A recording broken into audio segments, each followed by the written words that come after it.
This thing will piss me off.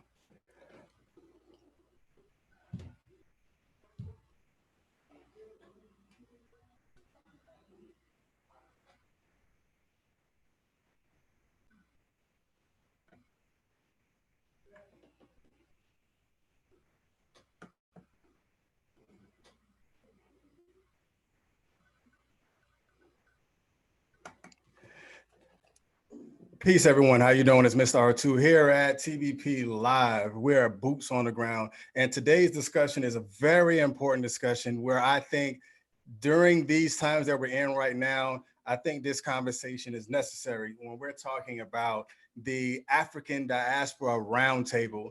So we have some prominent individuals that I say that I know personally within my life. There's one person that I met, but there's but everyone else, they pretty much have at least 2 degrees of separation with the things that I do, as also the relationships that I have with them.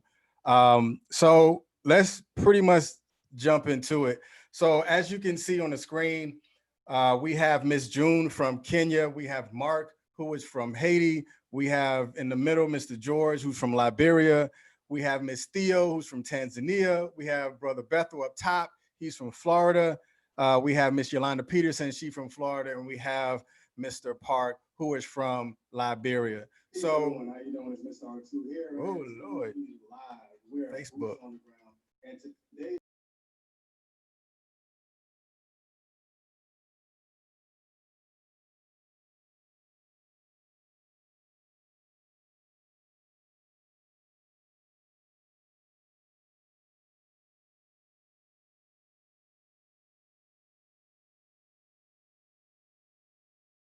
Yeah, I know technology gonna do what it want to do. So let's introduce these individuals from left to right. Ms. June, the floor is yours.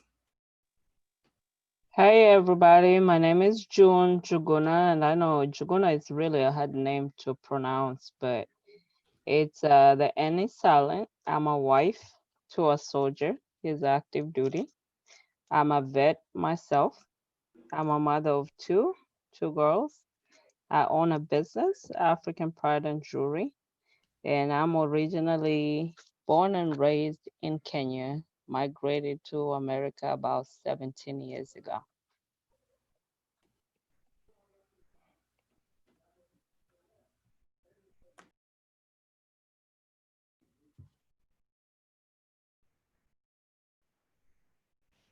Mr. Bethel, floor is yours.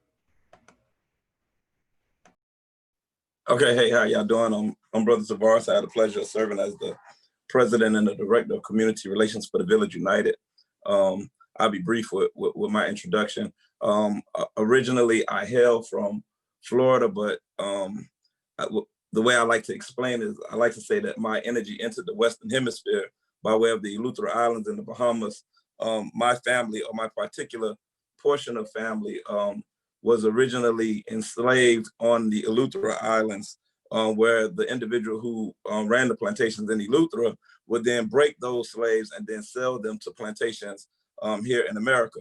My family, unfortunately, goes by the name Bethel. Bethel was the name or the surname of the owner of that plantation. So that means that my family was particularly kept as that particular slave owner's particular possession. So I think this is a needed conversation. I think a lot will come out of this conversation. I look forward to engaging with all of the individuals that are on this roundtable. This is much needed, and I thank y'all for allowing me to participate. Mr. Mark.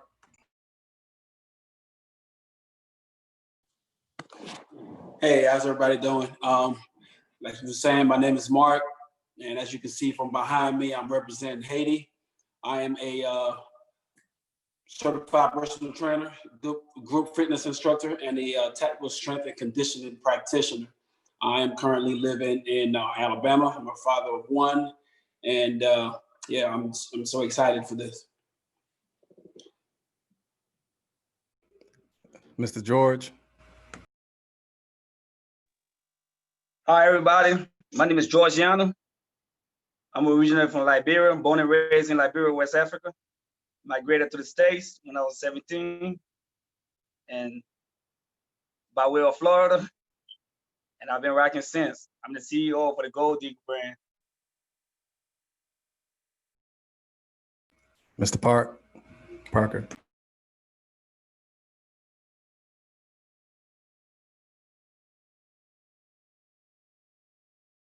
Your mic is muted, sir. I'm sorry there. All right. Hey, hi there, everyone. Major Parker here. Let me see. Born and raised in Liberia, West Africa. Moved into the United States about 27 years ago. 4 years after that, joined the Great United States military, and been since then. I'm married with have 5 kids. I think this conversation is unique. I want to also say thank you for the invitation, because Liberia and the Great United States and everything else have a unique history. And I think tonight we had the opportunity to kind of shed light on most of those, relationship and how the impact affect African Americans. Thank you. And the beautiful Miss Theo. Your mic's muted. Your mic, ma'am. You said a lot. Your mic. I'll unmute you. I'll do it. All right, go ahead. Hi, everyone. Hi, my name is Theo. I'm from Tanzania. I'm even rocking my jersey, Tanzanian jersey representing. Oh, look at you, June. I can see you with the Kenyan stuff. So I've been to, I'm living in Austin, Texas. I've been here in the US for 10 years now. I have 2 kids, I'm married. And I'm an entrepreneur myself. I do real estate and also have a clothing or fashion business. I do accessories and apparel. And then also I co-founded something called African Business and Social Alliance, where we bridge the gap between US, Africa, US. So basically I'm all into connecting, and this is really good discussion to have. I'm always connecting with people, not only Africa, but also from other countries too, with our other platform called International Multicultural Community. So basically, this is a discussion that not only us as Black and African and people, African American and African need to have, but also other people too in other communities. So I'm very, very excited to be here, and thank you so much for having us.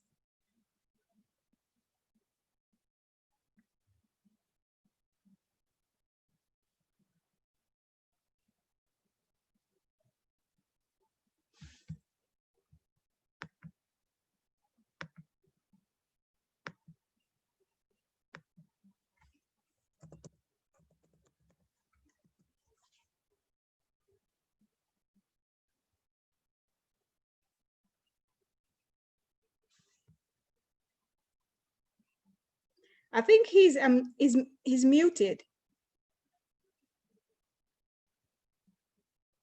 Look, I was talking about y'all. I done said a whole mouthful with nothing in it. All right. So again, thank you for being here at Boots on the Ground, where we talk about the African diaspora and the roundtable discussion. As you can see, we're talking about solidarity, racism, relocation, points of views, Black Lives Matter, our youth, and backup plan and allies. This is a very, very, very intricate discussion, and let's jump into it. Everyone has a buy-in in this. So that's how we're gonna do it. We're gonna go from my left as you looking at it. So solidarity. Let's go ahead and go with the first question. Look at technology gonna do what it's gonna do all the time. All right. So should Black Americans relocate to Africa? And if you could, would you? Ms. June, how you see it? I would say it's a yes and a no question. Why I say it's a yes? is African Americans need to connect with the culture and reality of Africans. Because how I see it, just doing ancestry.com only answers the question of where your ancestors came from in Africa.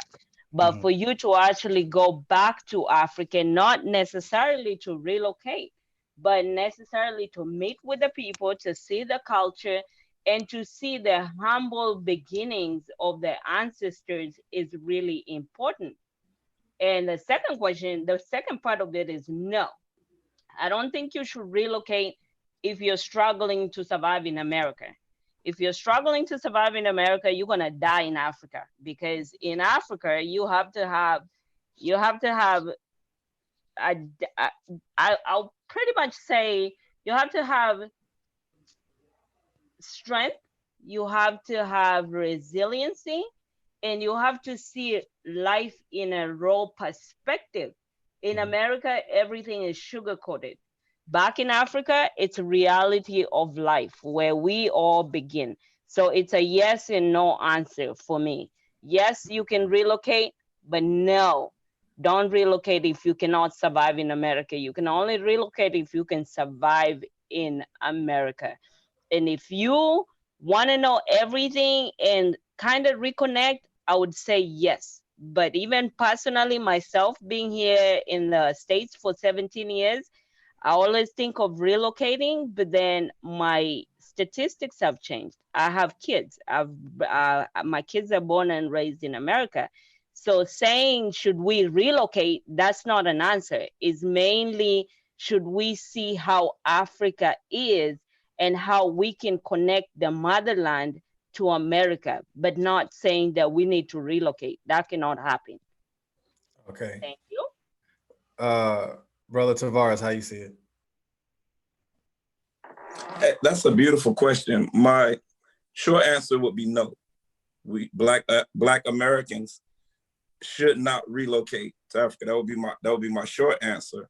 And as Ms. June stated or qualified that answer by saying there are some things that we would need to be able to repurpose in order to be able to survive on the continent. However, if we look at our soldier and we look at 400 years worth of experience that we've had during our sojourn here in America, it would suggest that we can survive anywhere because we survived the arduous trip in the hull of a ship. Those individuals that walk the streets today are the same genetic makeup of those individuals that endured the vicissitudes of slavery. So there's nothing that we can't survive or endure. However, to try to take us from America and drop us back in Africa without the appropriate acclimatization or the culture, it would be a disservice to Black people in America, right? So what I think that we need to do is we need to look at how to fortify the bonds and realize that where we are, we're in an evolutionary process. And as we're evolving, we need to evolve with a knowledge of where we're from, the reality of where we are, and then together, as she also stated, cultivate that relationship so that way we can shape what the environment will look like us going forward. Because there's some things that Black people in America that they have developed during their sojourn here that is absolutely necessary for the continent, that if we develop the appropriate relationships,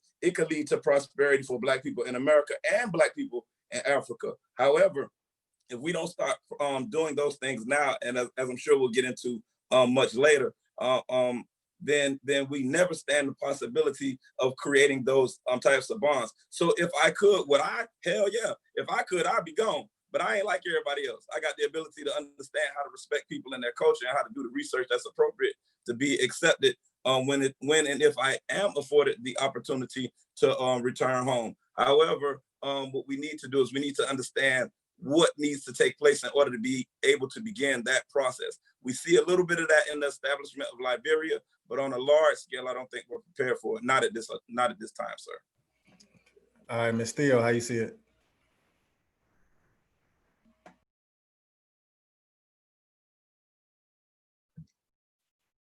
Hello, can you hear me? Guys, can you hear me?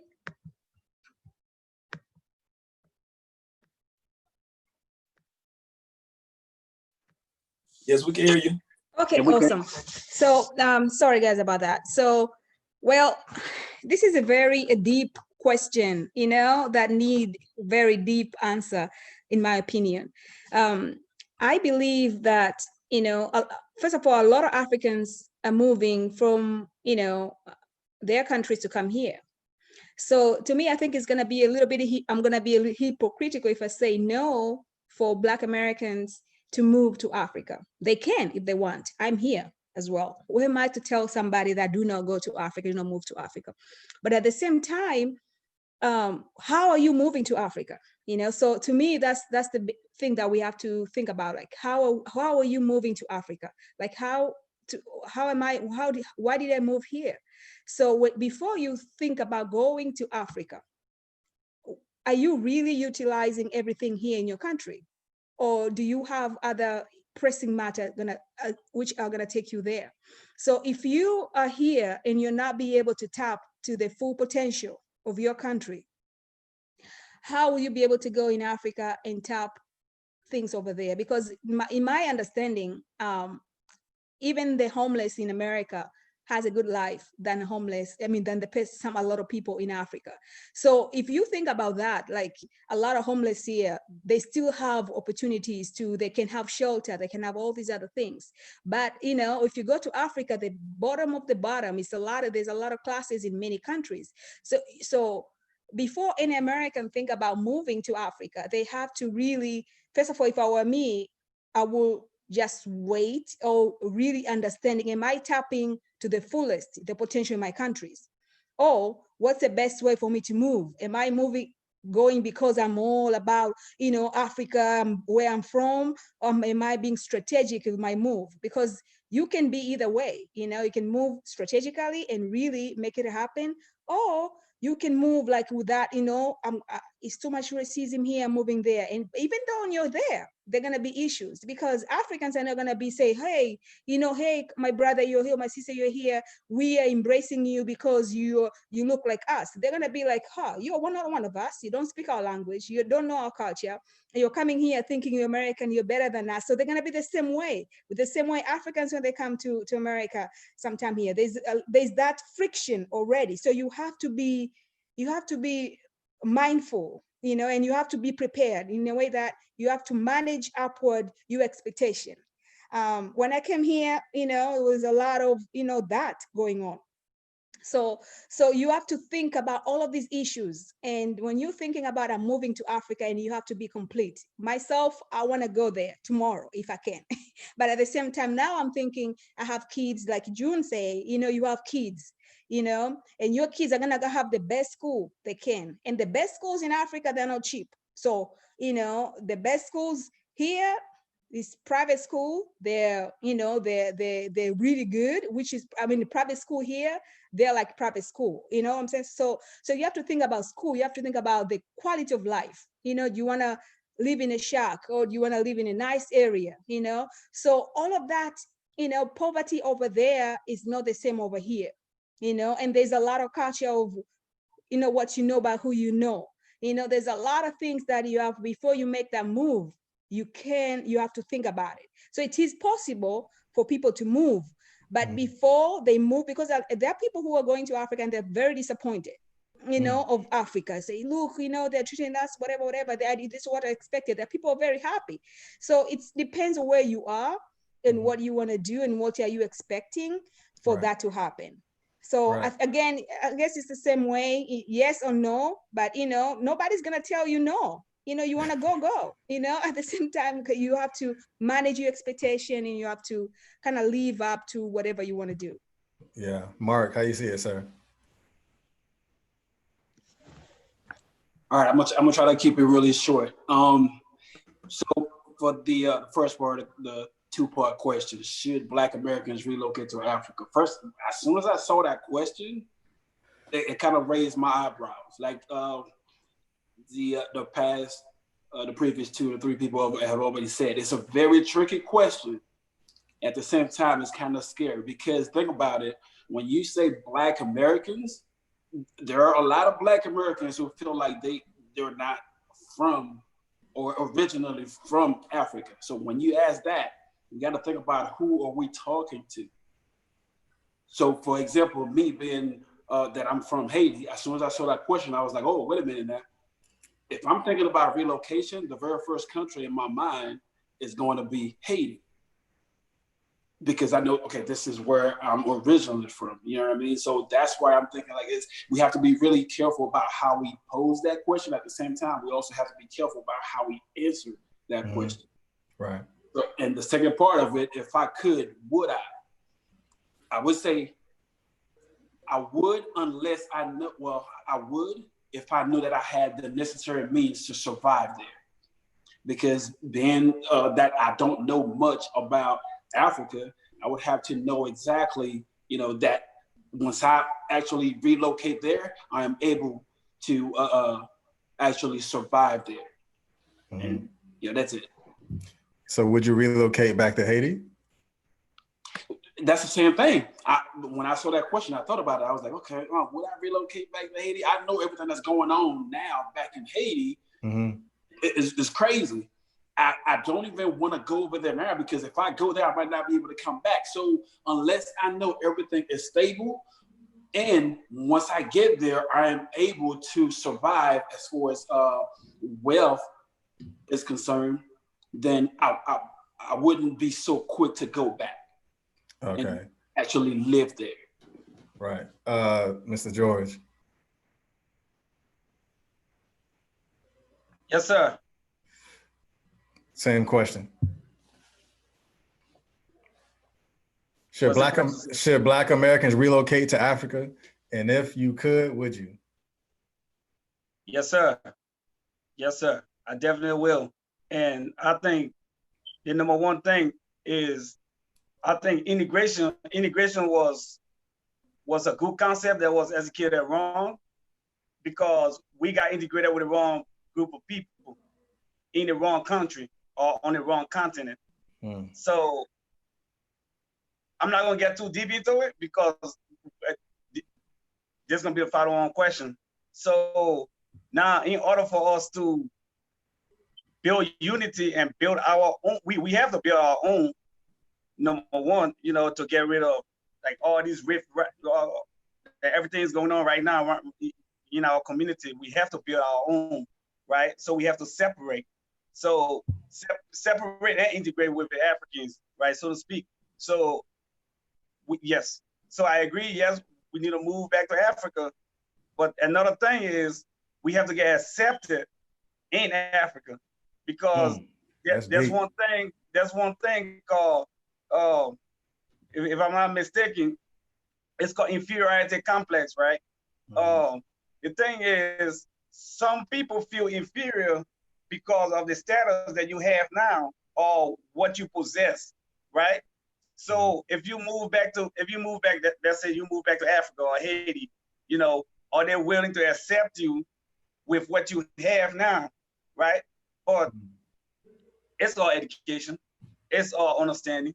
So once we all understand who we are as people and what we want to do, which is, you know, build our own, then I don't think Africans will have a problem with us going home, you know, buying resources and creating our own lifestyle over there, right? And that will create everything else because, like, I don't know the math, but I know Africa, the natural resources of the world, we own at least like 90% of the natural resources of the world. Even if we don't own some, right? Other countries and other continents still have to come to us to do business with us in order for them to survive. So if you have all these intelligent minds in America or Europe, around the world, if you have all these people, why can't we all put together our knowledge? I know there's poor people over in America, there's poor people everywhere, right? You can't survive on your own, right? But it takes time. You can hustle right here, like right now on my paycheck, I can go 2 years and save up and buy something in Liberia or Guinea, somewhere in Africa, or buy something over there, and I can live over there on a regular paycheck, right? It's not gonna be an American lifestyle, but that's the beginning. That's the beginning of something. So I said yes, we should, and yes, that's my short answer. Thank you, sir. Got you, Miss Yolanda. So to caveat off of what everyone has said, basically, I'm a single mother.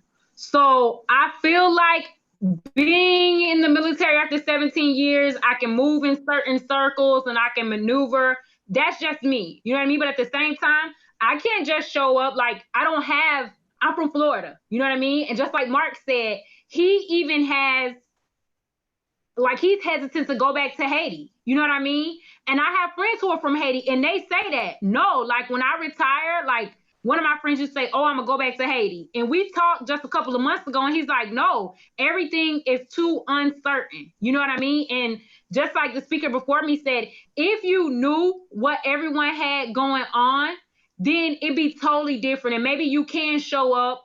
And because I'm pretty sure with my retirement and after I get my daughter settled in college, you know, I can move around how I want and how I see fit.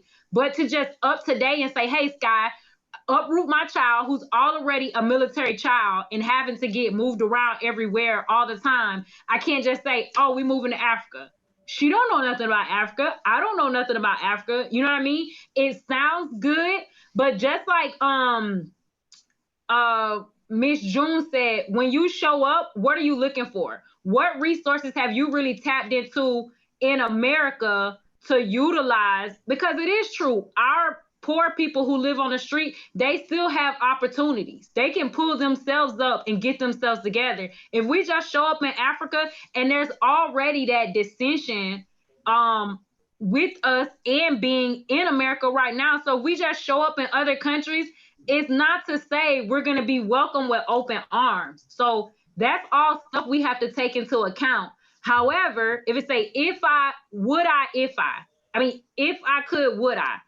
After, just like I said, after my daughters maybe settled in college and I'm a little bit older, because I'll be retiring here in a couple of years. And if I see fit that I do want to go somewhere else because things aren't getting any better in America, then that's totally different because I'll be older.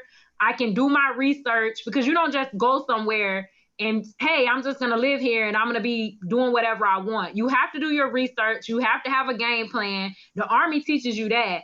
Always have a plan. So, yeah, it is a possibility, but you need proper infrastructure. You can't just show up and say, I want to live here. Like, you got to think out the process. Okay. Mr. Parker.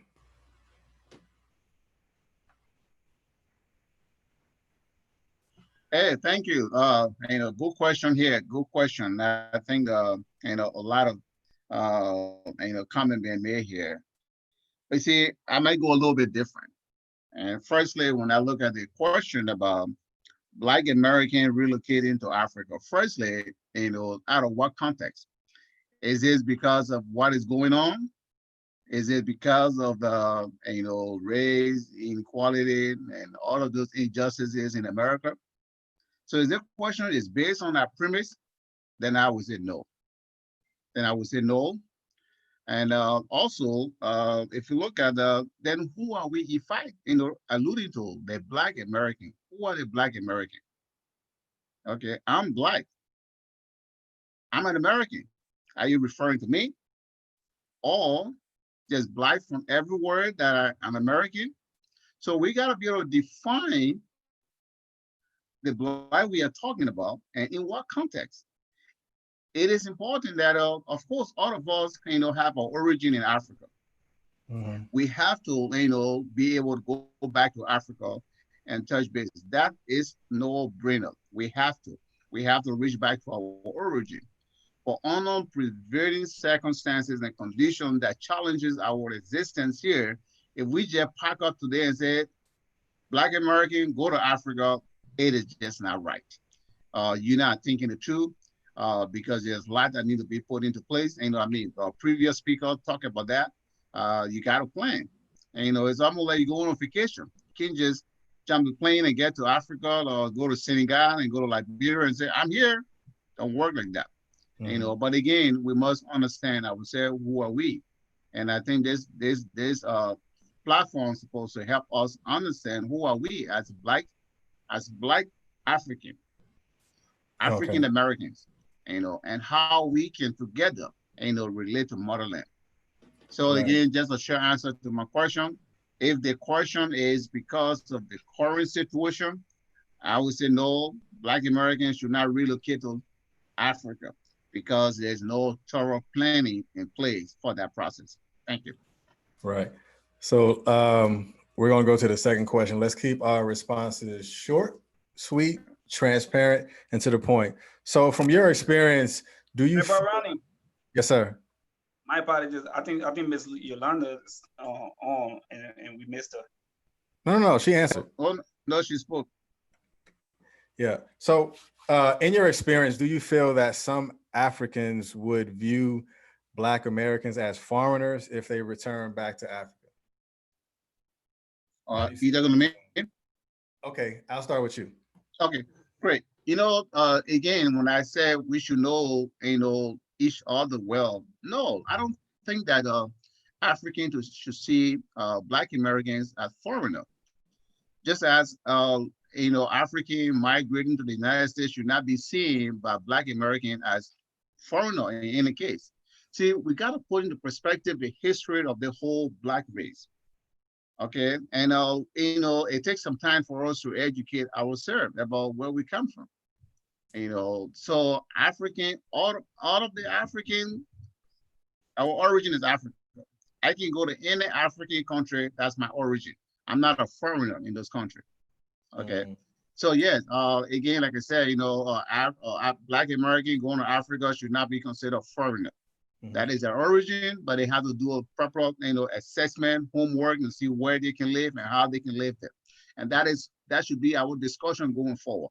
How do we incorporate all of those ideas? How do how the folks, you know, are accepted in this area? Because it shouldn't be, you know, that's their origin.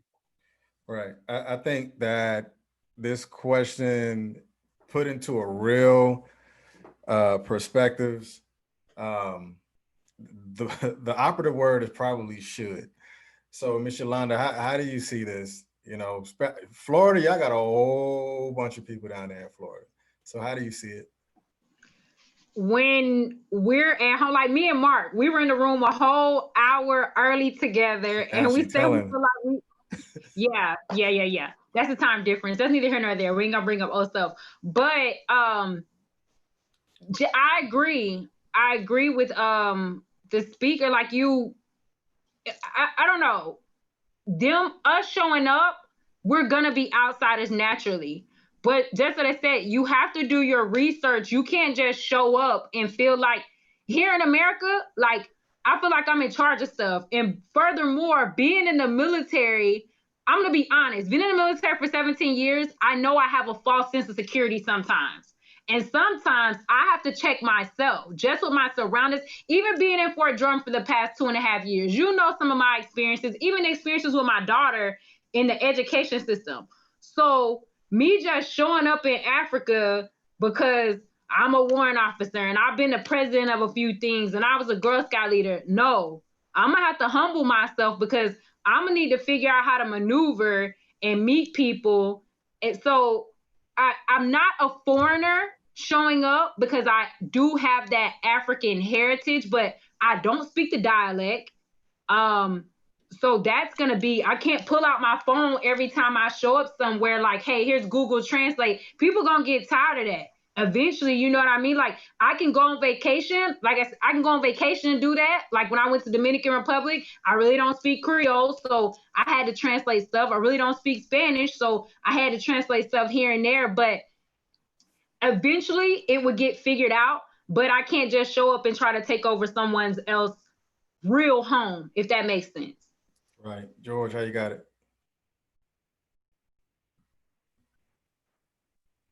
Yes, sir. What's the question again, sir? Man, it's on the screen. Sorry. Let me scroll back that way. My bad, my bad. In your I know keep this experience, screen on. do you feel that some Africans view, well, I'll talk Yes. from this perspective. Yes. Let's flip it. You can flip it however you want to flip it. In your experience, do you feel that some African Americans will view Africans as foreigners if they return, if they come back, if they come to the US? Or you can flip it another way. From your experience, do you feel that some Africans would view Black Americans as foreigners if they return to Africa? Yes, sir. But I apologize because I was on the pictures on side. You good. I was not watching that. All right, yeah. So yes, we do, but it's all because we lack the understanding that we all are the same. So I mean, it just culture. It's cultural differences. So you will always like somebody that's not familiar with your culture. You will always see them as an outsider. But once we have that understanding that the next person is the same as you, based on the same skin color, then we can start really accepting one another. And yeah, so just a quick story before I switch over. In Liberia, when the slaves, I'm sure everybody knows the history of Liberia, but Liberia was a country that was founded when the slaves were free. The first free slaves, they sent them to Liberia, basically. So when those slaves got there were already people on the land, right? So the people that was on the land, they saw those free slaves as outsiders, right? Or quote unquote outsiders. And there was a war because they didn't want to give up their land. They didn't want to give up their territory. And that was based off, of course, slavery. And, it was a long war until, later they got accepted and people got integrated into Liberia. And, now it's an independent, quote unquote, independent country. Yeah. So I think it's just the understanding, of who these people are, are we accepting them, or we're gonna keep looking at them as foreigners. Gotcha. That's it, sir. Right. So how you see it, Ms. Steele? So I think, to me, I think definitely they're gonna be viewed as foreigners. I'm saying that because I think, how are people viewing me here as an African in America? Are they viewing me as American right away? Probably on the face value of it, like, before you know me, you might think, oh, she's Black American or African American. The minute I speak, probably is like, no, you're not from here, So automatically, you are now being, I want to be real. I know a lot of African American in Tanzania, and we never think them as one of us, we always think they are Americans, always people think like, oh, they speak with the American accent. We always feel like, so there's all that thing around that. First of all, they had money because they're paid in dollars, so there's already that kind of expectation. And they don't know their culture. They wear whatever they want to wear. We might want to wear, local people don't wear shorts and all that, but Black Americans, African Americans, we wear shorts because it's hot. They want to do that. They will speak, they will sing songs in English, all of these other things. So automatically they do not fit with locals. With time they will, they'll get there, even though still people always think like, oh, they're American. So the same thing here. If I flip the coin, I might have a best accent. Even I try my best to remove my African accent. I'm still gonna, there's certain way that I look, the certain things that I do that, oh, you are not from here, because even here, there's some like Africans who really believe they're African American, and Africa will be like, no, they're pretending to be Americans, so it'll be like, I'm from New York. They'll be like, dude, you're from Nigeria, so people, there'll be those, there's even us, there's some kind of a divisions among us in that sense. So, my answer will be no. African American, when they go to Africa, they will not be considered as local or Africans right away. It is a process. You gotta be able to blend, you gotta be able to think, everything you have to blend in completely. It to be even the Chinese American, they go to China, they're not considered Chinese right away. You have to be able to blend in with time. So, I mean, to me, I think, as I said, no, the same way here. Do you think I am American right away? So, and that's to me, that's like thinking outside the box, or flipping the coin, thinking if Theo is African, I don't consider her right away as American. What if I go back to her country? Will they consider me right away as African, or as African right away? So it's a process. I think it's going to take me a long time for people to say, okay, you are one of us, Mm-hmm. And I think it's just nature of us human being, we're kind of guarded in a way, and we have to blend in with time. Got you. Mr. Mark, how you see it? Okay, let's flip yours. Let's flip Africa with Haiti for you. Okay, I was about to say, how I was gonna come. Yeah. But anyway, what I had in mind was, you threw me you threw me off, because I was thinking like, okay, I can't speak for any countries in Africa, but okay, looking at it with my set of lens, I can only speak for me, right? For now, knowing the culture, I feel like I would view them as the same, right? But knowing my people who have a totally different, culture, not knowing how the American culture works, they would automatically look at an American or a Black American as, okay, you're not us. But at the same time, they will be eager to learn about the culture and then adapt or accept that person as their own. Now, is that because of the Haitian culture? They want to adapt and learn from them before? As far as I know, as far as I'm concerned, yes. I mean, for a Black American to go to Haiti, from the jump, they would look at you as if you were an outsider, a foreigner. Like, okay, you're not us because your culture is different. Until they learn about your culture and then learn about you, then they'll accept you as their own. Got you. How you see it, Ms. June? Okay, it's totally different. Being an American now, having an American passport, my kids being American, you smell different, you act different, you eat different, and you look different. So when you go home, you're not considered African. You're considered African American. When you reverse the plane back and come to the States, you're African, though you hold an American passport. So even for us being true Africans, we feel like foreigners going back home.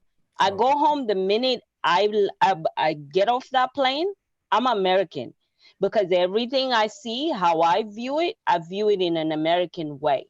I've lived here for way too long that when I go home, I get mad. I get mad at how slow things are, at how everything is, at how people bump each other on the streets and they don't know what like zero distance is, and you being on my face. So yeah, I can look at it in different ways. I'm an African, but I'm an African American when I'm in America. And when I'm at home, I'm still considered African American because I'm a foreigner in my own country. My kids are treated as foreigners. We think different, we act different, and we don't even realize it. We even smell different when we go home. So the minute you land in a different city back home, everybody, like, we know the language, we speak the dialect, but you will hear somebody talking about you in the dialect, thinking that you don't listen or you don't understand, and they'll be like, they're not from here, they're foreigners. I'm like, no, I'm African. But no, you don't smell the same, you don't eat the same, you don't act the same, your children don't look the same. So I would say it goes either way. I look at myself as a foreigner in America, and I look at myself as a foreigner in Africa. So either way you look at it, as long as you've been in a different country for maybe 5 years or 7 years, you've adopted, you've changed, you think different and you act different. So there's no way you can be considered African being in France for 10 years. No, you're French African or African French. It's the same thing. So for us to view African Americans as foreigners or as Africans, no, you guys are foreigners. We're foreigners. So everybody is a foreigner other than the person that has never left Africa. That's the only person that's a true, authentic African. We've changed. Got you. So going forward after this question, let's keep the statements short so we can get through all of them. Brother Tavares, how you see it? Hey, okay, and I'll try to be as brief as possible, right? Mr. Parker made a very interesting comment. If you visit the Museum of Anthropology and Archaeology and Anthropology at the University of Pennsylvania, which is one of the most prestigious institutions in the United States, there's an exhibit based on the evolution of Egypt. And as you walk in the exhibit, it says all life began in Africa, right? So that is to let us know that we're all rooted in the same environment as far as our origin, our evolution as a species. I believe that we all need to really analyze what we're saying, right? Because we're speaking in the terms, in very Eurocentric terms, right? We're speaking in the voices of our colonizers, right? Because if we go back and we look at the planet, America is named after Americus Vespucci, right? We're speaking in terms of colonizers, right? We're all from the same place, right? We're all the same people. And so when we look at who we are as a people, if we tear away all of those boundaries that have been installed by those individuals who seek to divide us, then we'll see that we have more in common. However, foreign, meaning of or not pertaining to, of a different substance, not of the same nature, if we were to return to that environment, we would be viewed foreign to the environment because we don't operate in accordance with our nature, the nature and the culture that we all emanate from. So we were to introduce ourselves into that environment, yes, we will be viewed as foreign to the environment, but we're not foreigners to one another. We're blood of one another's blood. We're brothers and sisters, right? We have been separated. So Georgie said something very, very, very powerful. We should separate ourselves from those Eurocentric concepts and integrate ourselves, which is a very slow and tedious process to bring ourselves back together as one Africa. It's a book called The United States of Africa, and everybody should read it. Thank you for allowing me to share that.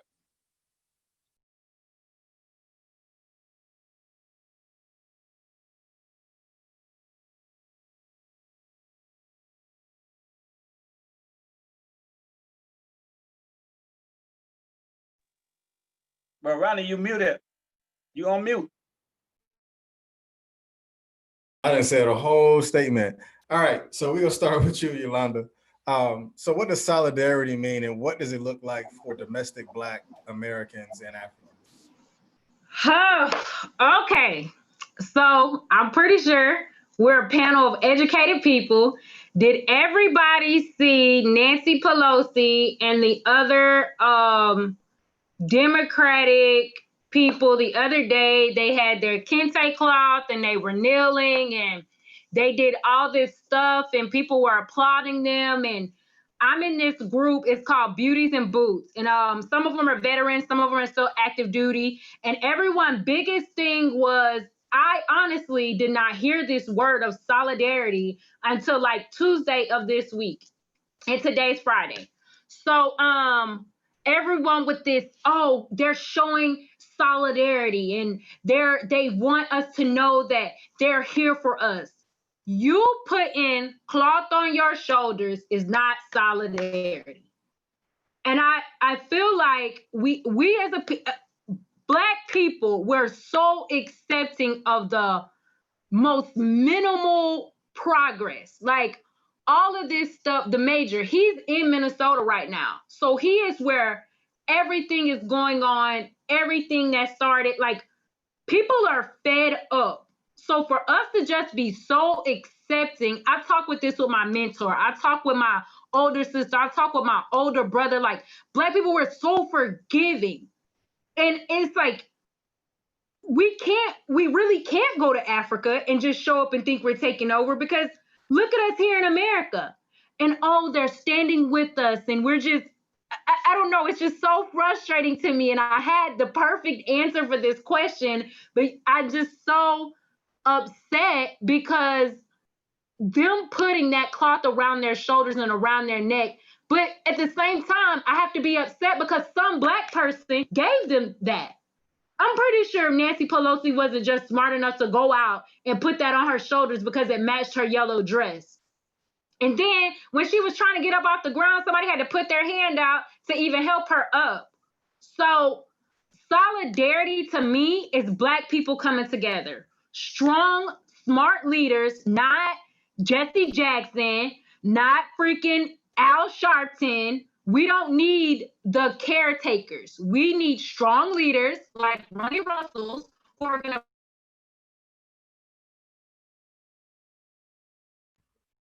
See, she said my name and then she goes silent.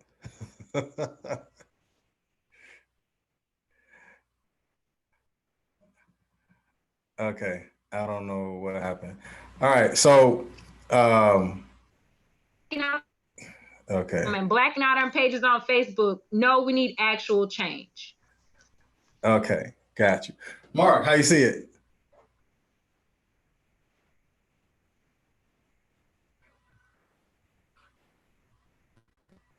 We got you. There we go.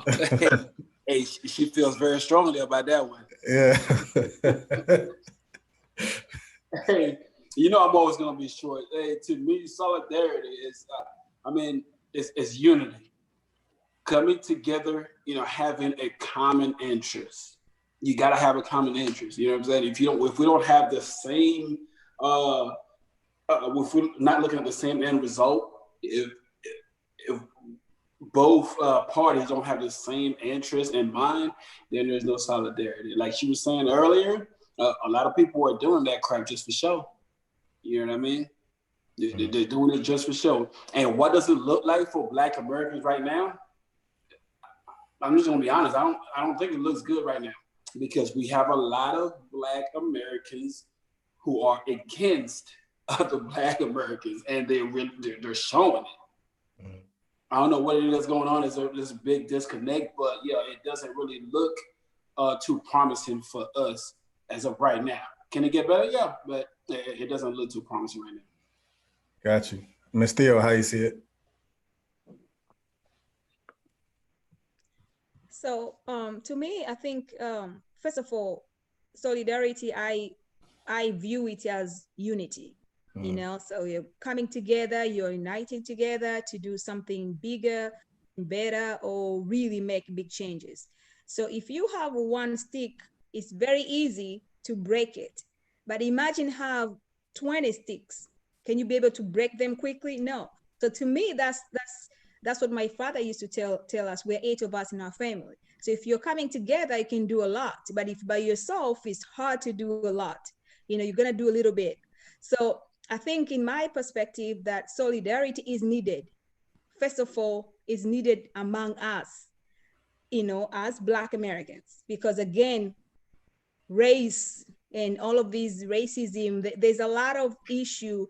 There's an issue of race in America. So if there's that, so one race has to unite first to be able to now say, hey, we are this united, now we're gonna tackle this problem together. Mm-hmm. And if you unite, or if we move with the solidarity, nobody's gonna come in and break us, because the thing is, what people does, even on the colonialists or the slave master, they divide and rule. So because they know unity is power, solidarity is power. The minute you divide people, you rule them easily. Mm-hmm. Okay, so but when you unite and you move in the solidarity, you can do so much better. So look at it. 2019, Black purchasing power was about $3 trillion. Mm-hmm. So $2.4 trillion, 2019. So I think now is even more. So imagine this is the Black people buying things. So now imagine that purchasing power. We have that power already. If we can put that money out, and how much of that money goes back to the Black businesses? You know, how much that money goes to the Black organization? How much of that, even where you imagine if you move in solidarity, this politician like Nancy Pelosi is not gonna come here and wear the kente and say, okay, it's good. I know, I understand the gesture is good. The gesture is good, and it means to, to show all of that. And they came up with some law that was good, but at the same time, politicians are gonna tell us, oh, we're just gonna give you a little bit, because they know, the power that is come behind this group is so big that we have to do what they want, So, we have at least to meet them halfway, because we're gonna say, hey, listen, we're not gonna give our vote if you're not coming here telling us, just coming here tell us BS. No, we need our vote, and this is what we need. What can you deliver as a politician, as a lawmaker, and that's what we need to think about. Solidarity will make us change. I mean, we'll bring a lot of changes in our communities, in the country as a whole. We'll bring a lot of laws are going to be changed. Look the way Black Lives Matter have solidified the whole world. People all over the world, they're doing because of just Black Lives Matter. So imagine that power of people coming together, all these laws that came about and be changed. Now, imagine we put that in the business, we're putting that in youth, we're putting that but we have to start among us first. All of these, minutiae, all these, little things of friction, your people sold us, and you guys are not coming back. All of that has to be able somehow be overlooked, or even being spoke about like the way we are doing now. But we have to move together, say, hey, we are moving, forward, even though we have issues, but we're moving forward. We're attacking this, we're attacking that, we are making these changes. So it's very important for us, first of all, as Black, unite, as Africans and African American to unite. And then we're uniting other minorities too, because again, you have Asian, you have Mexican, you have all of these other people. Everybody have moved in their little groups because, we are not Black, so we're gonna be in this area. We're not, white, or we're gonna be this area. So if we manage to unite, the minorities, start with Black and then putting the other groups, we can do a lot. We can change a lot of things and do a lot in this country. Got you, Mr. Parker. Yeah, thank you very much. I'm not going to define solidarity. I think prior speaker talked on that, but I think it's important that what we've seen around here, all the race are in solidarity with us. And I think that I tend to not buy into this domestic Black American, African American. We are all Black. See, when the policeman put his neck on George Floyd, he didn't ask him whether he was from Tanzania, whether he was from Houston. He was just killing a Black man.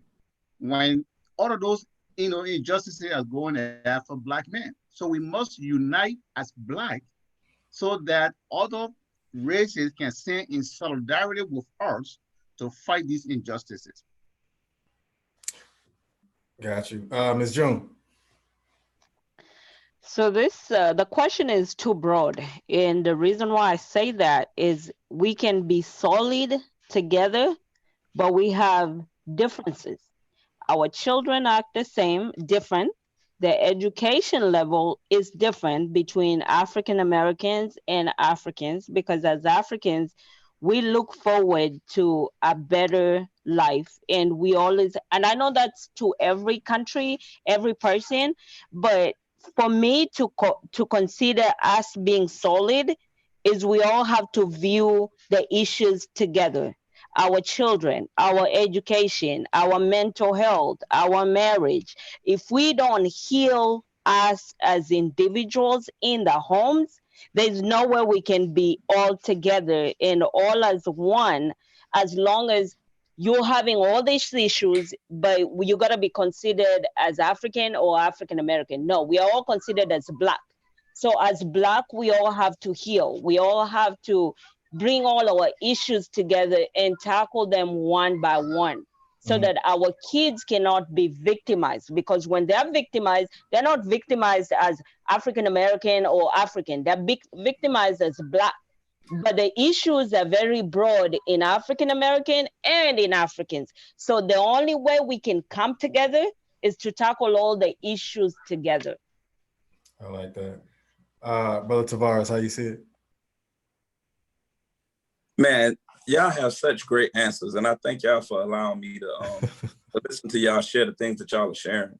I mentioned the book, The United States of Africa, and I think that it's important that I make a comment about that book, because when you consider the fact that millions of Black people were brought to the shores of America through the transatlantic slave trade, which was a business deal, millions more died in the passage from Africa to America in the transatlantic slave trade. That's economics. Yolanda mentioned that that kente cloth that Nancy Pelosi had on. We know she brought it from a Korean, right? So even in that wasn't really a true act of solidarity, because they're not supporting our community in order to give us the right to determine our own outcomes. Now, the book United States of Africa, written in about 2005, was a book that was endorsed by Colonel Muammar Gaddafi. Now, for whatever European has something negative to say about the man, as a member of the United States Armed Forces, I'll reserve my judgment on what took place with regards to his life. However,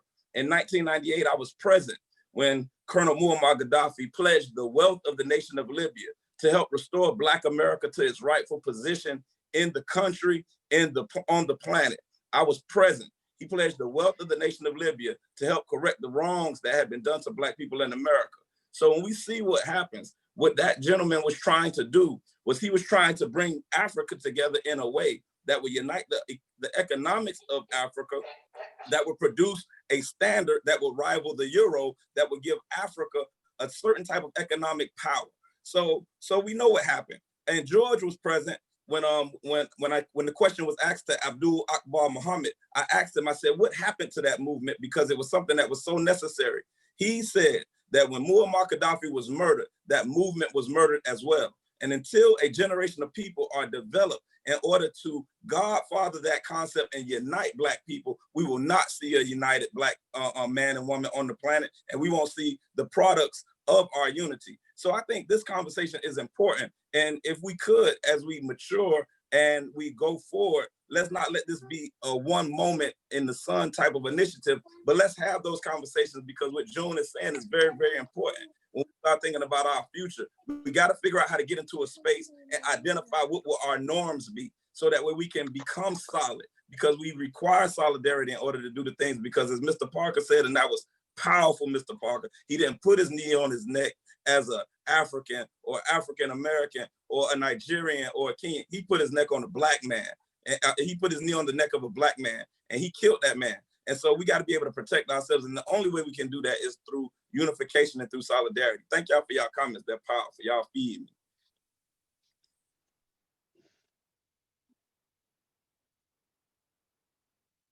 Stop muting yourself, Ronnie. You muted again. Man, George, go ahead. No, you already went, right? No, not yet. All right, go ahead.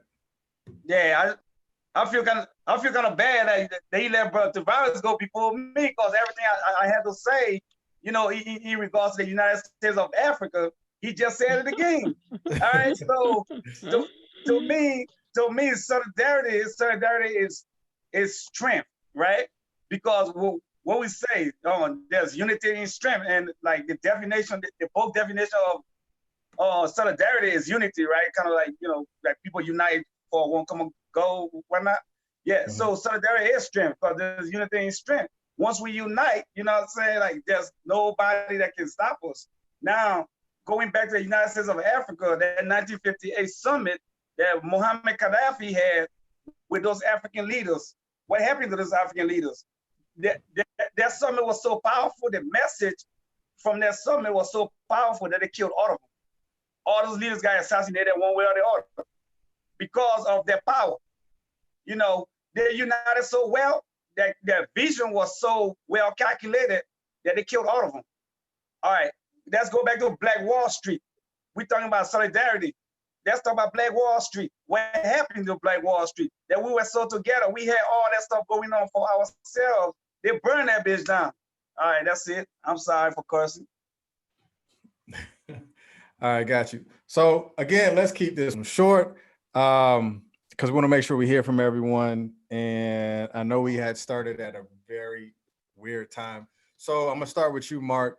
How can Yeah, he's got like all those kids. what? You got all those kids. How can both communities work together on the fight against racism? Mr. Mark?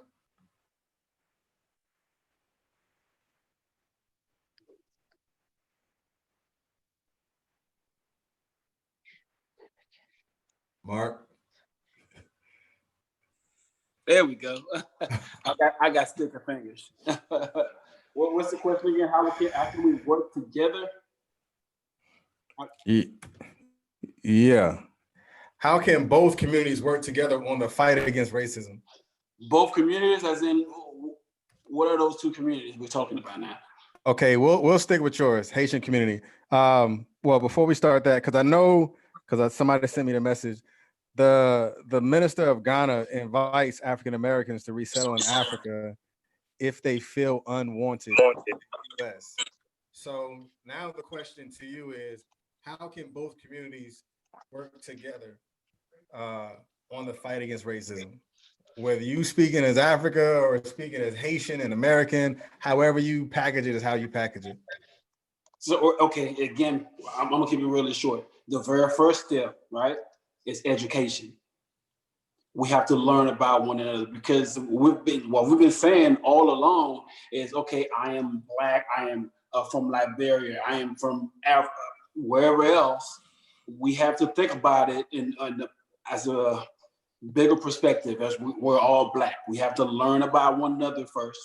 We have to learn about each other and think about it as a whole. Not like, okay, I'm Haitian, I'm Liberian, I'm this and I'm that. We got to think about it as in, I am Black. Once we learn that and we learn from one another, then we can start getting together and think about what we just talked about earlier, the solidarity. Because even right now, we're still thinking about ourselves as like one entity. Okay, I'm Black, African American, I am Haitian, I'm Jamaican. We just have to get out of that mindset first. Then we can start moving forward. Because real quick, we have one person around the table from a country that I had never heard of. That lady that was late. I had never heard of it. When I saw it, I was like, holy crap, this is crazy. You know what I mean? That just opened my eyes. I was like, man, I'm so ignorant to that. I have to really, reach out more to find out about our heritage as a whole. So that's the very first thing, really, education. He said he's going to be short. Yolanda, how you It is short. I agree with Mark. Like, in order to know who you are as a people and to know where you're going, you have to be educated on certain situations. And what I don't want to call her the Miss Theo. She said, when we're here.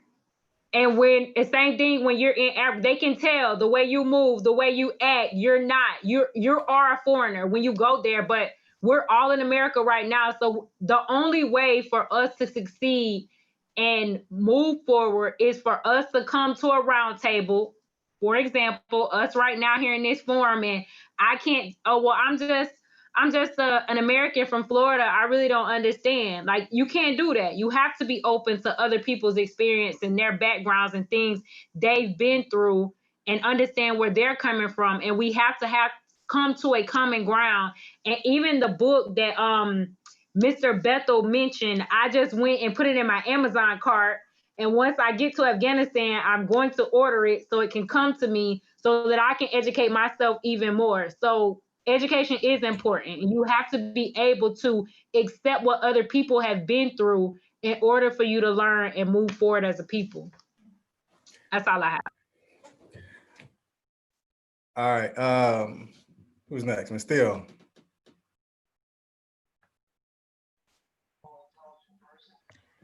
Yeah, so I agree with most of these previous speakers that education is important. And first of all, we need to kind of like work through our issues, once, because even in the relationship, if you have issues, no matter how trying to make it nice and good, it's not gonna work that well. But we have to try to work with our issues, and then from there the true unity will come. So we continue. This is a good step forward. We are talking about it. All of us here have got different perspective, insights. So we're still talking. As long as there's a conversation going, then that's a part of healing too.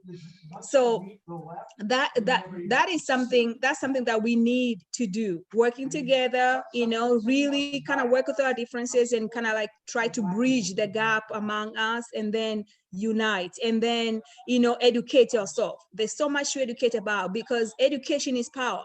Once you have education, you can fight somebody without guns if you have education. So once we empower our mind and change our mindset completely, that to me is we have won a half of the battle. Educate ourselves, get other people too. Sorry, I have somebody else in the background in my house. Got you. Brother Bethel, then we come with you, Mr. Parker. Man, hey, that answer was so intelligent, because in my mind, I'm thinking over here, when I say to work together on the fight against racism, I'm thinking fight together. If you say something to George, we all need to pull up and kick you behind. If you mess with Mark, we need to pull up and kick you behind. See, they so used to us being intelligent with some of the things that they don't respect our power and the strength in our numbers. So yes, she writes, so I'm gonna yield to the wisdom of what the sister just said. But in my mind, I'm still, and also in my heart, if you mess with one of us, you done messed with all of us. And it gotta be like that. We gotta support one another mutually, and coming into those rooms, sitting at those tables, making ourselves, well, we have to fall in love with one another. So that way, when something happened, like with just the atrocity that just happened with George Floyd, the atrocities that done happened with Eric Garner, Tamir Rice, even here locally in the city of Killeen, when we look at the atrocity that took place with James Scotty Reed, all us need to pull up. And when they look out there and they see the diaspora, they know, hey, it's a new day and we can't do this no more. Got you. Brother Parker. Yeah, thank you very much. I don't want to take much time, but I think the brother said it well over there. For over 400 years, we are seeing this, Black racism. So if we as Black don't stand up, we're going to have this going on. Like he said, if something happened to a Black man, I feel that is happening to me. Regardless of what I'm from, Senegal, from Liberia, from Chicago, or however way you call that. So how do we get to the table? Because we understand there is this high level of systemic racism in America, but how do we, address the issue? We have to find a seat at the table. Okay, so how do we get there? We got to be able to lift each other up. We should be our own brothers and sister keeper. Okay, so helping each other to get to where they need to be so that we can make those changes. For some of us that have been in the Army or whatever, you can see that, you can attest to that. Sometimes you go to staff meeting, you find that you're the only Black man sitting at the table in the midst of everybody else. How can you make that change? So, if we can work together to strengthen our strength, and to combat these level of injustices that measure us against the Black race, I think we'll make progress. All right, Ms. June, close it up. I'm gonna use a lot of words. Answers. I'm gonna use a lot of words. So first of all, we cannot come together. We cannot fight against racism if we don't even know where we're spending our money. We're spending our money in wrong places. We are not keeping our money enough in our banks, in our families. When we don't even have the right people to vote for. Just because he's Biden, just because he's a Democrat, does that mean he's the right person for Black people? We look at him as the only option because we don't have the other option is worse than the option we got. But if we have to fight together, we have to work from education, economics, family, politics, the future of our kids. It's a broad aspect. There's no way we can minimize this into one aspect. We got to work together in each and every. So I think the next time you have this, We have to break it down from education, family, politics, economics, for us to be able to break each version, each topic into different segments to understand each other. We're not fighting against Africans and African Americans. We're fighting against Black. Being a Black person, being a Black family, but at the end of the day, we have the same blood. It doesn't matter whether you're white or you're Black, but as long as we don't work together, there's no way we can overcome white supremacists. No way. Got you. So make sure you guys are here on the 19th. We'll be having the Juneteenth celebration for the State of the Black Oh, community. sir, you missed me. George. Oh, I'm gonna get you, George. We are breaking it down from education to politics to health to business to economics. So make sure you go to the Innovation Black Chamber of Commerce and sign up. George, we'll close it out with you and go to the next question. Yes, sir. Thank you. I got one question about that though. You said how can both communities work together on the fight against racism? Yes. What's the both communities we're talking about? Huh? What's the both communities? You said both communities. Yeah, that's a good question. So just say all communities. We as a culture, how can we culturally together join and bind together in the fight with racism? I've been seeing a lot, like that one sister that was in Africa who had her own press conference. That was dope and that was deep, because looking at what's going on in America, she was so upset and she was moved by her people, her lineage, her culture, her skin, her blood, and she had to say something. So how do you see that? Yes, sir. Yes, sir. Thank you. Thank you for breaking that down. So how I see it, I see everybody and racist people, right? So like, and quote unquote, the all life matter people, right? So with everything else going on right now, let's say racism, and we speaking against racism and say, hey, black on black, you know, what's going on in the country right now? And we got people saying, what about black on black crime? And other people saying, what about all lives matter? My question is, and those are the people that need to unite with us. They need to help us fight. So if you care about all life matter so much, why ain't you outraged of police brutality? Why aren't you mad? You know, like there's a life being taken unnecessarily, right? So I think it's a tricky question, but I think like we all just need to unite and fight against what's wrong, you know, and not try to pick a side and be like, oh yeah, y'all kill each other in your community too. So yes, it happens everywhere else, but why aren't we, you know, fighting against what's wrong though? You know, like that's it, sir. Thank you. Got you. Ms. June, how can we as individuals change the economic and academic status of our kids and immediate relatives?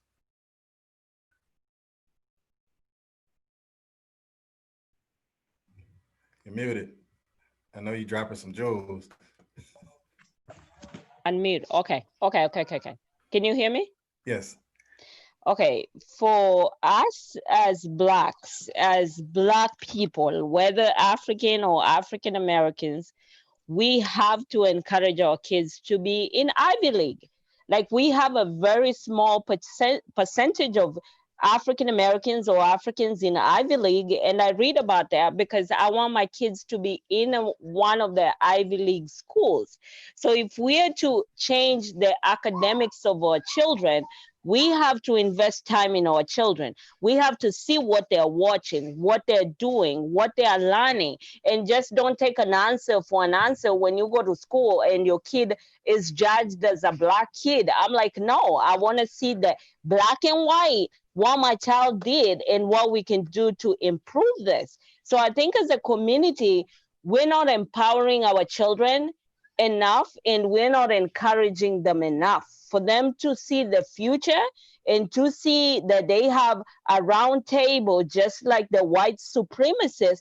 We have to empower them, educate them, and listen to them so that when they grow up, they know I'm needed as a race. I'm needed as a, whether it's female or male, I'm needed in the economy. And how am I needed? I'm needed as a Black person sitting in this seat. So for our nephews, our cousins, anybody, we have to encourage our children, our families, our relatives, but we spend more time breaking each other instead of building each other up. We have to learn to build each other, lift each other, support each other so we can change the education, economics, and politics of our country. I'm good. Thank you so much. Yeah, she had a sermon. Mark, how you see it? Mark keep changing shirts like he's like he's at one of Theo's fashion shows. Now he went from a Haitian shirt and now he got a I Can't Breathe shirt. That's why you muted. I got you. Don't worry about it. All right, Am I good? Can everybody hear me? Yeah, you good with your I Can't Breathe shirt now. I appreciate you unmuting me. But anyway, as always, I'm gonna keep it short. Yeah. Some of us already touched on that. As far as the education, it's already started. Okay, we're in the infancy of it, of course. It's already started. We just have to talk to our kids about those HBCUs and actually make them understand that there will be welcome there with open arms, and they won't have to deal with all the other crap that they would deal with if they, had they gone to other schools. That's one thing. Now, talking about economics, again, we're still in the infancy of that as far as buying Black and all that stuff. But at the same time, we as a Black community, we gotta be accountable because we have a lot of posters out there. We have a lot of hustlers with those businesses, and when we go and take our money to those businesses, we get done wrong. So as soon as that happens, we're gonna be like, okay, I try to take my business to you as as a Black person. You've done me wrong. Now I got to go somewhere else.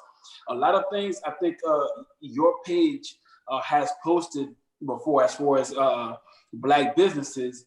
I've gone on those websites and I've read a lot of crazy reviews, and I'm like, oh my goodness, we got to do better.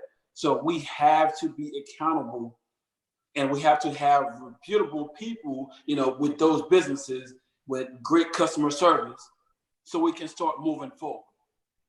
Because like us as Black people, we don't give Blacks too many chances. As soon as we take our business to a Black person, and we've been done wrong, and we're gonna take our money somewhere else. Yeah, we have to be accountable for our own actions at the same time. So that's all I gotta say. He keeps saying short, but he be the longest. It's been short. Come on now, I'm not a man of many words. Yeah, Ms. Theo. How can we as individuals change the economic and academic status of our kids and immediate relatives? So I think, to me, to be able to advocate for ourselves is number one, to be able to learn how to do that the way other communities do. They advocate for themselves, they advocate for their kids, they empower their kids, their kids' minds, the way you see, look at the way like these other youth. The other day I was driving and I saw this white kid really talking to the cop, and the cop is not doing anything, bad, but I'm sure that kid is told, you're right, call an attorney, and he looks like he was drinking and drive, call an attorney, do all the other stuff. So we have to be able, how are we going to change ourselves and our kids is, first of all, to understand our rights, do not settle for less, the way we're told, like, oh, just confess and then we're going to cut your deal. This district attorneys, they're there not for you, do not, we have to know your rights. You have to know that, I don't know, my train of thought is gonna carry it away. But in the short form, I believe that, unity is important, education is important, and we have to speak up at every point, every time. We should not be tired of speaking up. It doesn't matter how hard it is. We should continue to be voice, even for those who cannot speak up. Empower kids, in the mindset, empower ourselves with the mindset that if you argue with somebody, you give them a lot of points to the point that they'll be like, wow, you know, I don't want to cross that anymore. Or when I go, I have to go very prepared. So, you know, we should not let people take us for granted just because, you know, they've been doing that. Nah, enough is enough. From now on, if you want to buy something, be a conscious consumer. You know, what are you buying? You know, you're taking your money to a Chinese shop, to the Korean shop, yes, but what are they doing to your people? What are they doing in your community? How are you treated in the shop?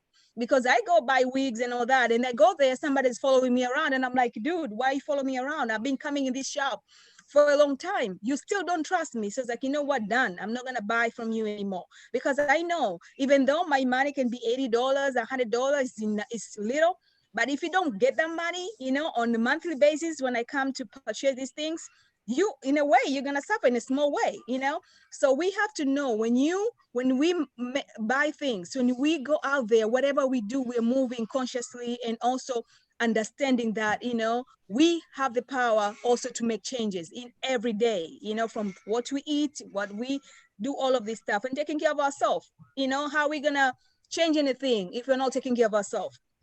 You know, we have to take care of yourself, outside and inside. You know, what we consume in our mind, what we consume in our stomach, all of that, you know, we have to take care of ourselves so we can be able to change to be in the long game.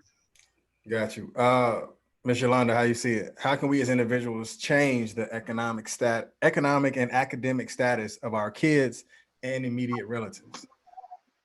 You know, well, I have a daughter. My daughter was, I made sure I have my master's degree. So I made sure I completed my education while I'm on active duty. Like Sky was 3. I've already transferred my GI Bill to her. I have a whole life insurance policy. So if something were to happen and she needs money, I can transfer that over to her when she gets older and she can pull from that. And my former best friend, her mother's white. Black people, we don't learn about stuff like that. Her mother told me that because she had did it for my friend's son, because he's a year older than Sky. So she has a whole life insurance policy. She has a Gerber baby fund. I have an account with her with USAA. So I put into that because I don't want my daughter with what happened to me. I want her to be able to go on and live and be productive. And just as we said, we have to encourage, like my daughter's a Girl Scout. She plays piano. So she's a volunteer. We have to make sure we're putting positive into our children, because there's many options for negative stuff to get put into them. Just like I used with the school example earlier, she could have been in that group that was singing that song about slavery, but she wasn't. But I educate my daughter at home. I don't want her to be an angry 11-year-old, but I make her aware of her surroundings. And not just once we got to Fort Drum, even in Killeen, even when she's at home in Florida, like right now, she's with my family. But I have a strong group of women and men around me, so therefore they can influence my daughter. So she understands how important school is, because I am always going to school, and not just military stuff, because I'm going to hang this uniform up one day, but she has to realize how important education can take you so many places. And yes, there are things counting against her being a Black woman in America. However, she's going to know the difference. So she's going to I feel like I'm setting her up for success, and those aren't things I have, but I have them now, so that I can make sure she's good for the future. And I wouldn't necessarily say I'm doing everything I need to do to set her up for success. So when she is in this big world and all this madness is going on, she knows what right looks like as she's maneuvering around. Got you. George, how you see it? You said George, sir? Yes, sir. Oh, yeah. Well, my brand is the Gold Digger brand, right? So my whole goal in life is to make sure by the time my son and daughter turn 18, they have at least $1 million in their bank account to start off with, number one. Number two, the education starts now. So not just me sending them to school and leave it up to the teacher to teach them whatever they teach over there, but it starts at home. I'm teaching them about their heritage. Right now, that the mother is doing her part, you know, by educating them at home right now. But like, we will start teaching them their heritage, where they come from, what it means to be Black in America, around the world, right? Now, the academic status and the economic status, I think is very important that we set them up now. So when they turn older, they don't have to depend on nobody else or the government or whatever they see as supreme power to teach them or to feed them. They need to start learning how to feed themselves now. So by the time they turn 18, you have that $1 million in your account. You don't go ahead and spend that on craziness.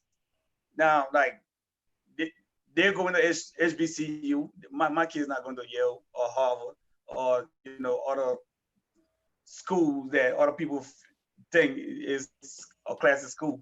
They're going to HBCU to learn everything else. Because by the time they turn 18, HBCU, I know for a fact, HBCU will be on the same level as Harvard and Yale and all those other schools. Thank you. All right, Mr. Parker, how you see it? A great point. I think everybody on this platform, you know, fully employed, you know, got better relationship with their family and showing that they have the best they can in academics and their academics and economic status. But I think that we need to look beyond that. How do we empower Black Americans so that because I can do all I can and give my child the best education and what have you, and my neighbor, you know, is not to that par. My child, you know, is not, you know, there's a challenge. So why do I say that? Because you know, there's institutional racism and inequality that make it harder for, you know, majority of the Blacks to make it.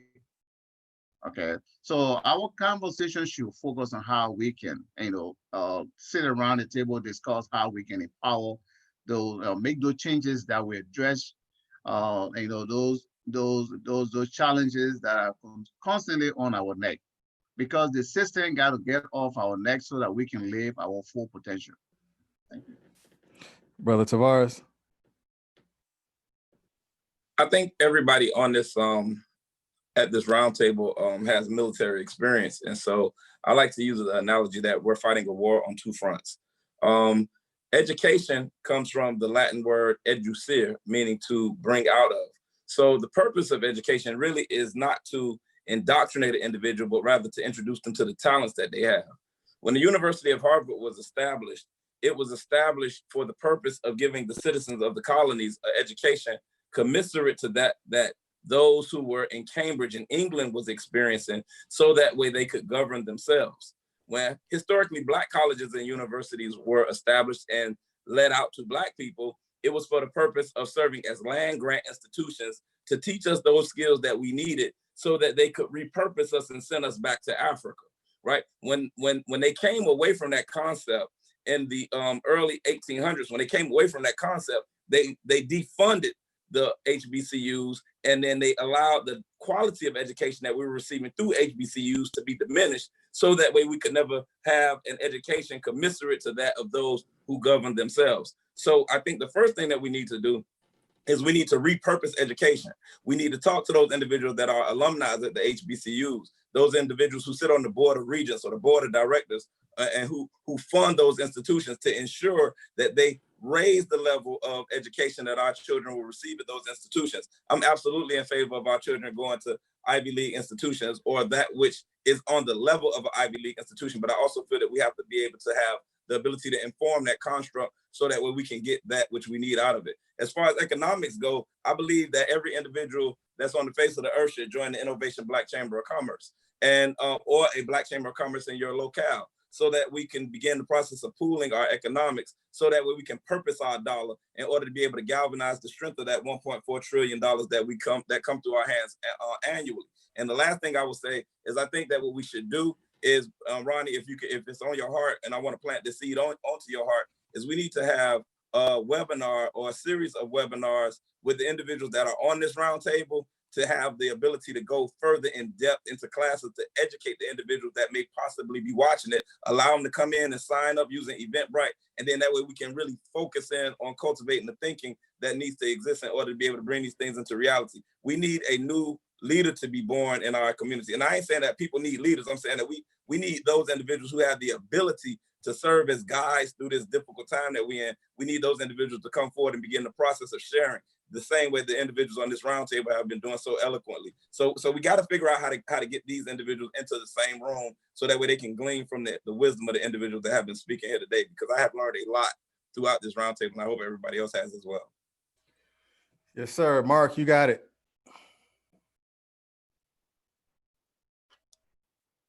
Surprised you still have on the same shirt. And I was the first one to do it, brother. Okay, then that's it. All right. Yeah.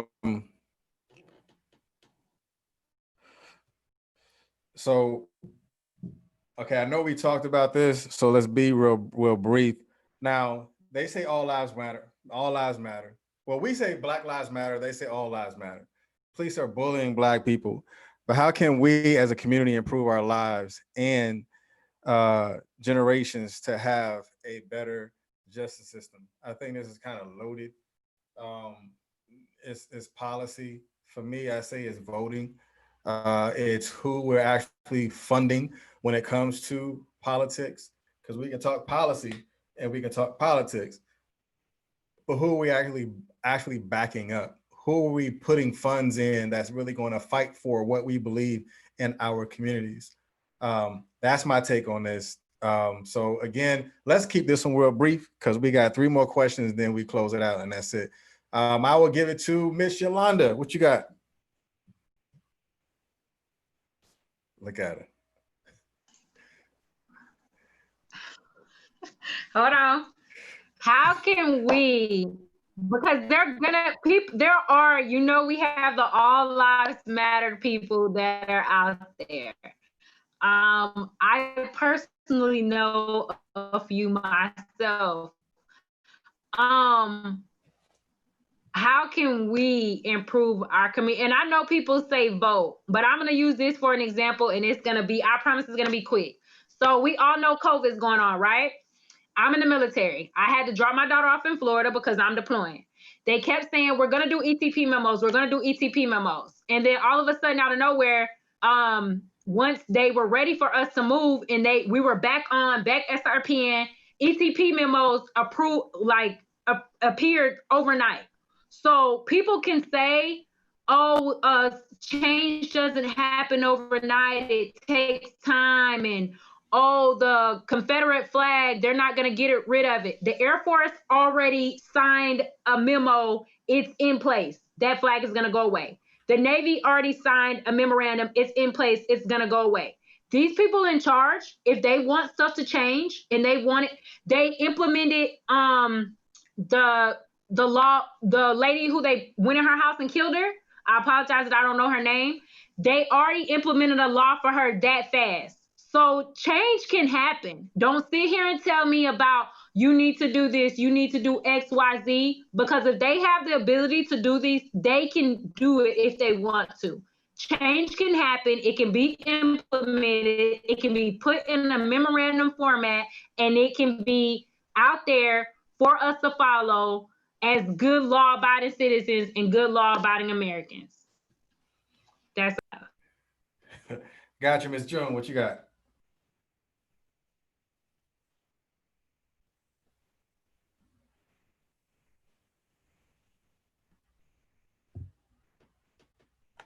Ms. June.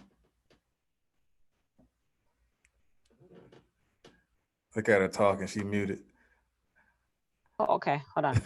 Hello? Yes, go ahead. It's 9 o'clock. Time to time out. Okay. All lives matter. It don't matter whether you're Black or you're white, but at this point, we are focusing more on Black. The only way we can improve ourselves is knowing our rights. I look at white people, the people who taught me how to keep up my credit, how to buy a house, how to do all this stuff. They were white people, not Black people, and I thank them for that. But as Black people, we don't even know our rights. We don't know the legislature. We don't know anything that we're entitled to. We don't know it in black and white. So unless we teach ourselves and teach our kids, there's no way they can know if they're pulled over by the police what they're supposed to say and how they're supposed to say it. So we as a community have to learn it for ourselves and for our children and our generations to come. That's the only way life can matter, when you know what I'm standing for. When I know the law, when I know you're against the law, then I know all lives matter because I know what I'm standing for. So we have as a community, and I don't think this roundtable should ever be black and white, or you should never be African American, Haitians, or Africans. It should be black. As black people, as black leaders, as black mothers and soldiers, as a black responsible person in the community, what are we standing for? What are we teaching our kids? How do we want them to be? So I know I talk too much. I'm sorry. Thank you. But we should all know it's not about black and white. It's not about Africans and blacks or African. It should all be one life matter. As long as you take one life, you've taken a life that will never be replaced. So we have to know our rights and teach our kids our rights. Thank you. Got you. So let's go with, should we start investing or building back home as a backup plan? How you see that, Brother George? You mean Yes, building sir. black I home say, or back? yes, sir. I say yes. And we already talked about this. You know, like, this should not even be, to me, I don't see it as, you know, where I want to live forever. You know, so like, oh, my sister was saying earlier, Miss June was saying earlier, oh, you can just get up and just go to Africa, you know, and just live there. Yes.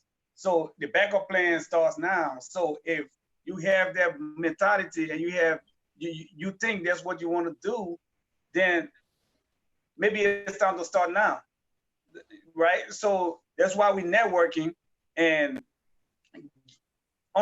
getting the understanding of what Africa is and how can we go over there, buy our land, build something, you know, that you can use as your own to continue your livelihood. But I say yes. I'm investing in stocks and all that stuff right now, but I'm also doing other stuff back home, because at the end of the day, that's where I see myself moving. That's why I see my kids going. You know, that's why I see the rest of my life being back in Africa. You know, just being amongst. Yeah. Thank you. Got you. Ms. Theo, how you see it?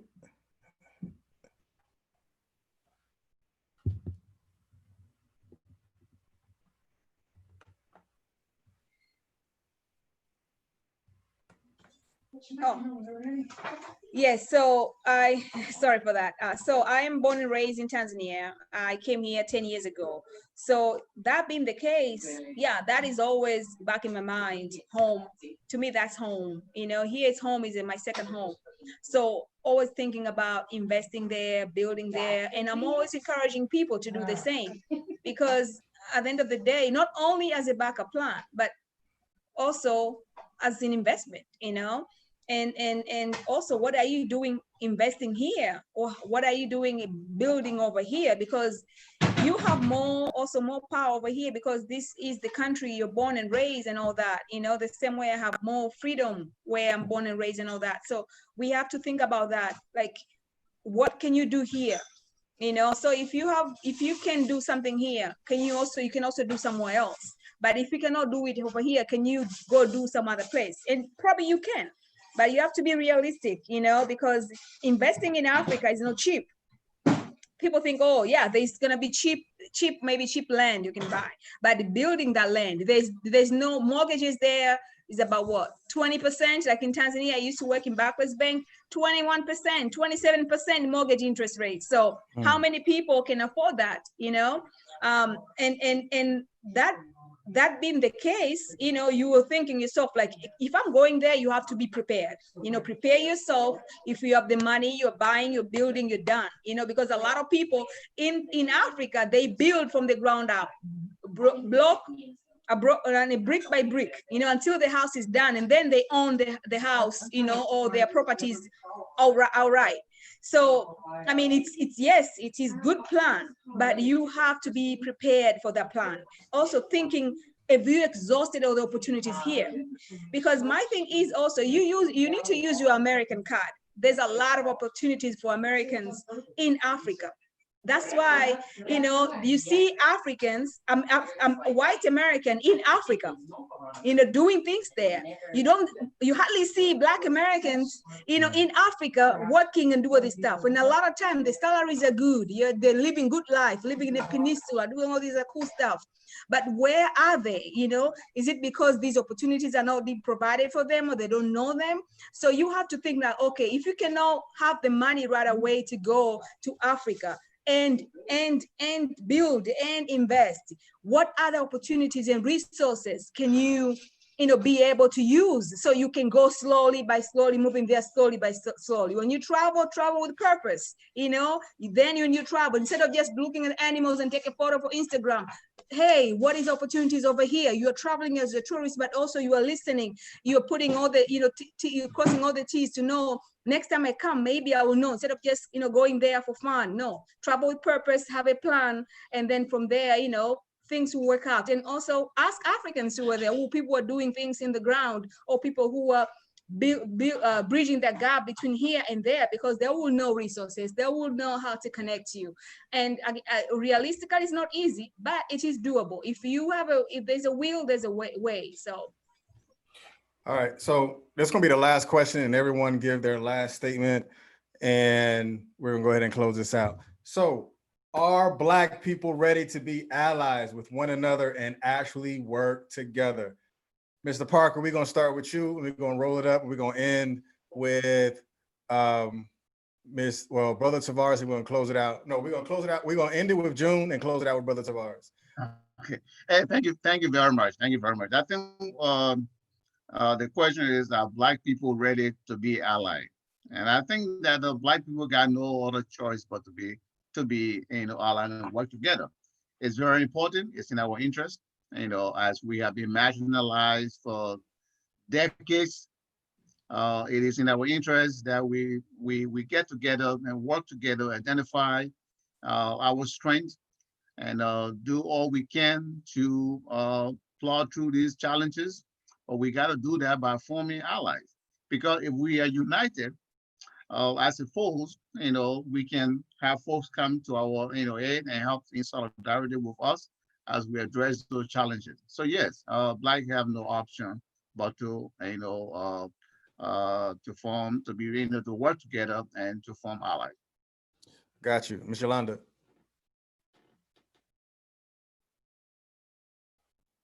She's probably talking and she muted.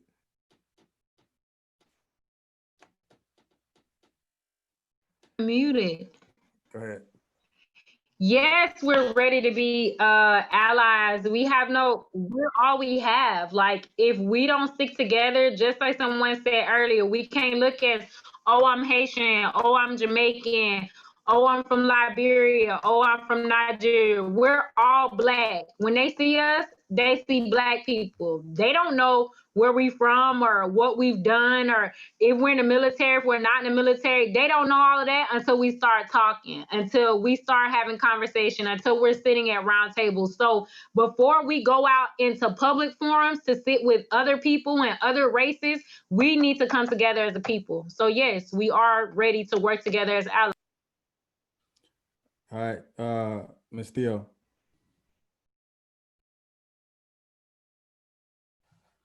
Yes, I'm going to be short this time.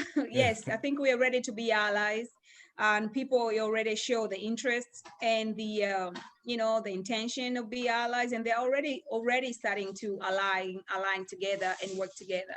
But also the bigger thing also is to also build these allies with other people too, outside our races, outside our communities, because some of these people, they're in the biggest tables. all over there. So we have to be strategic with our allies. You know, these strategic alliances and partnership and collaboration will take us far away. And through that, we are maneuvering to know that at the end of the day, we want certain laws to be made. We want this power to be given for us. So we have to align with a certain people, sometimes even have to overlook certain things. And then once we get what we want, we have much more power to change everything all at once, because nothing is gonna be pretty all at once with these allies, you know, alliances. So we have to be strategic and really look at the long game and the bigger picture, and you know, just forgetting about small things here because it's a short game. A long game is to be strategic within ourselves, within the people around us, within the other races and other groups, and then from there we move, you know, together and really go and conquer whatever that we need to conquer. Got you. Mr. George. Yes, sir. Yes, I said yes, we are ready. I can't speak for all Black people because I'm not the leader of Black people, but I say yes, we should be allies with people that are willing to work with us, and we can move on, because like we said, not everybody is racist. Not everybody is against Black people progress in this world. So the ones that are willing to work with us, accept them and work with us, and then, you know, we can build something even bigger to fight off everybody else. Because I see like my former first sergeant, my former commander, you know, like all the people I work with over the years, they are not Black. They all fighting along with us. You know, I see them every day speak up, you know, so like those people I consider allies. You know, they actually reach out to me and say, hey man, if you need anything, you know, I'm here with you. Like, let me know when's the next rally and all that. So those are people we consider allies that can help us, you know, grow as a people. So I say yes. All right, Mr. Mark. You know, we want to keep it short, but so all I gotta say is we better be ready, because we've had a rude awakening now. So yeah, we better be ready to become allies. That's all I gotta say. Got you. Miss June, what you got? I see you taking notes. She probably muted.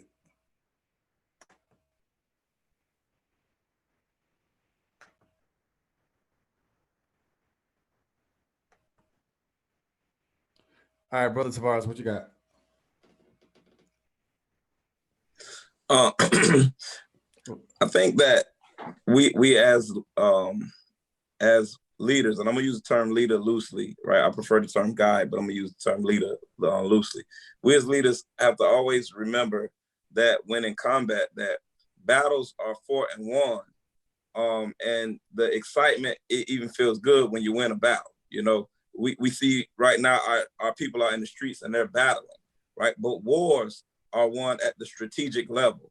And when we understand how to strategize, we understand how to use our alliances in the appropriate manner in order to bring about complete and total change. So it's necessary, and I do believe that we are ready to ally.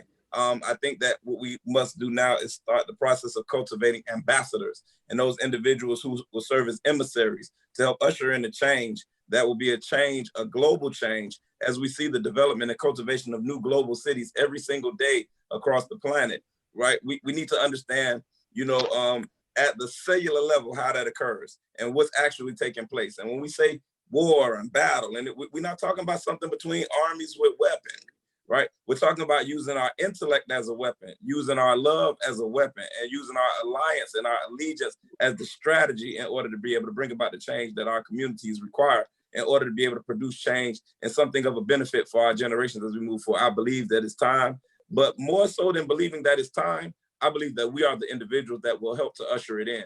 And so I look forward to working in concert with every individual. And I encourage those individuals who had an opportunity to listen to the words that were shared here today. Email Texas Black Pages, email boots on the ground, try to figure out how to become involved and how to become a part of a committee, sign up and become a member of the Innovation Black Chamber of Commerce, join the village, join any of the organizations that were represented here today, so that way you can stay in the information sharing in order to be able to participate in the process. Thanks. Ms. June came back. We'll close it out with you, and then we'll go to the benediction. My phone died on me. We took so long. I'm sorry. So I think this is a great movement, and I honestly think we should involve young people, young adults in the round table, because they're the future. We're the present, but they're the future. So if we keep adding new people in, we're gonna be allies with so many other people, so many other communities. We're just more like a military community right now, but this is a whole movement. And for this movement to move forward, we need everybody to join in with us. But I think to strengthen our community, we have to be strong as a Black community. Before we build allies with other people, we gotta be like Chinese and Japanese. Everything rotates around the table. It's all about Black people. Before we build allies, we gotta build allies with us. It begins with us as Black people. Thank you, and I really thank you for the opportunity. And I really thank you for the time. I know it's a lot of time, and we take a lot of time talking and all that, but if we minimize a topic at a time, I think we can maximize the topic, but at the same time, have it more beneficial to some people who can only listen, but they cannot speak. There's so many people who cannot speak and who cannot be voiced out, but we're the voice. We have to start with us. Then we build it as we go, as a community. We cannot build without starting from the ground level. We are building the foundation. So as we build the foundation, if it's not strong enough, it's not gonna support the community. So in Africa, the saying goes, if you don't build a strong foundation, your house will not last. So for us to have a lasting relationship and a lasting Black community, Black Lives Matter, we have to build the foundation. This is the foundation. This is the beginning. Thank you. As she done so eloquently, I'm definitely going to have you back. I love Ms. June. Sometimes I call her mean, but I just say it because she has a lot of energy, and and she's very intellectual. So again, thank you for everybody who's been here on TBP Live. We had technical issues. I'll just be transparent. We had technical issues. It's supposed to have started at 7 o'clock. Here it is, 9:21 on a Friday. I'm getting off. I'm about to go home. I'm about to leave the village. And if you're interested with coming to the Village United, ensure that you go to their Facebook page and follow the Village United. They're at 324 East Avenue D. And ensure that you also follow everyone that's here. You have Ms. June. What's the name of your business real quick? African Pride and Jewelry. Yes. All right, Ms. Theo, what's the name of your business?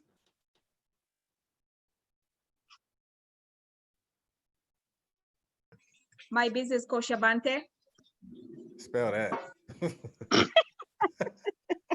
Spell it. Oh, my business, Koshabante. Okay. Brother Mark, what's your training thing? Hey, Mr. Court Tight on Instagram. So MR Court Tight, Instagram, personal training, group fitness training, technical strength and conditioning practitioner.